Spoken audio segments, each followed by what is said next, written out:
Hey everybody, what's up and welcome back to today's video guys. And today guys, I'm going to go and be showing you how to calculate your GST taxes for Amazon seller. This is a very simple thing to do, so make sure to watch this quick and easy video till the very end, follow my steps correctly, so you can make sure that this works the same for you and you can do this yourself.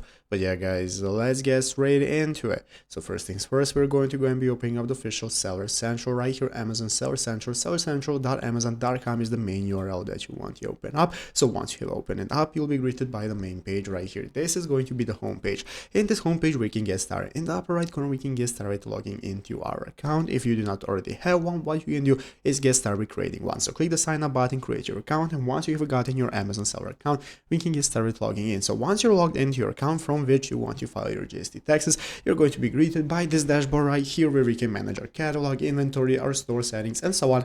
All of that available right here. So now we can get started. Basically, how do you get started calculating your GST taxes? Here we have an official article showing us the pricing products under GST and the GST price calculator on how we can do so and how we can get started with using the calculator. So basically, you can download a file that's going to enable you to use the calculator that is already pre-made. It's going to show you all of the info that you need to input to go and calculate your GST taxes. Basically, this is only for India, so the GST is only in India. If you're not from India, you do not have these taxes, but if you're from India, you'll have to file these taxes and make sure they are in order once you're using your Amazon seller account and filing out your taxes. So what you can do is find out a similar article right here to download a file and use it for calculating your taxes. All that is needed, you're going to input and get started with getting your percentages, and you'll be able to find all your numbers right here directly in the dashboard to use and calculate everything you need. And it's easy as that. So I hope this video was helpful. If it was, make sure to leave a like, subscribe to the channel. So thanks for watching, take care, and bye.